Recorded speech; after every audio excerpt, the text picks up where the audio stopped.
Hi, my name's Jess Green. I'm a performance poet. I'm here with the guys from Well Spoke. I lived in Liverpool for 4 years. I went to John Moore's and did creative writing, and then I lost my job and had to move back to Leicester and live in my mum's back bedroom.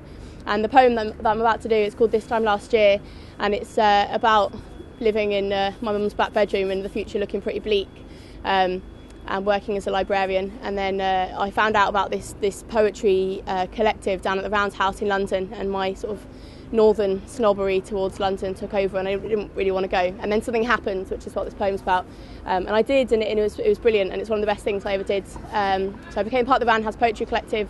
We're now called Early Doors, and you can find us on Twitter if you're interested. So this is This Time Last Year. On the first day of work in a school library, it becomes clear they're only filling my pay packets to keep the dust moving between the books, so that Ofsted won't realise that the kids here don't read.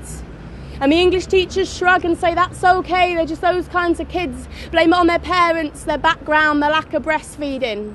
But in the staff room they still haven't stopped eyeing me with suspicion, because word got round pretty quick I was calling myself a poet, and no one really knows what my job is. So the day that I pulled the Just Click kettle and its contents over my arm, the room averted its gaze, and even the school nurse looked a bit sceptical.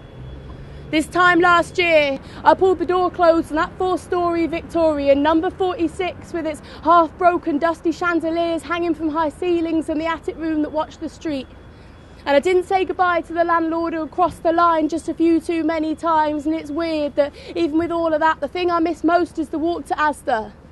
And that in the capital there is a street called Sydenham, like the one I used to live on, and I only seem to see it when I'm drunk. Mum cried and I pulled in the drive.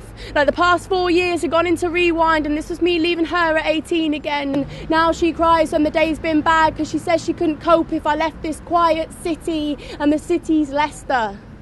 The East Midlands suburban dream that as a teen gave me short-lived friendships and boys who broke promises, and we did all we could to make the room seem different so that I wouldn't see the ghosts climbing the skirting boards. Wallpaper with bluebirds and filled with a 4-year-old collection of stuff that I had thought had come together under my own feng shui of independence. Mum signs up to mailing lists because she doesn't like the thought of missing out.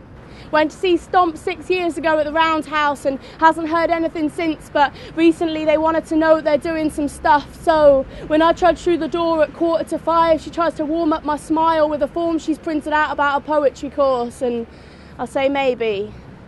Leave it buried under other posts because I hate London, they're all up themselves and it's so far away, and I did a creative writing degree, I know all there is to know about poetry. A week goes by.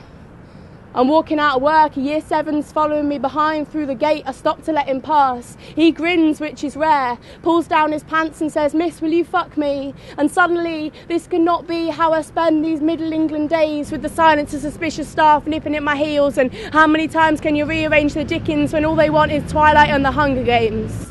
And there is no tree-line walk to Asda anymore, and everything I eat my parents eat too. My mum frowns and I drink on a Monday. The form's small. Takes 5 minutes, 20 quid and a phone call, and I still might not go because I hate London anyway. Thank you.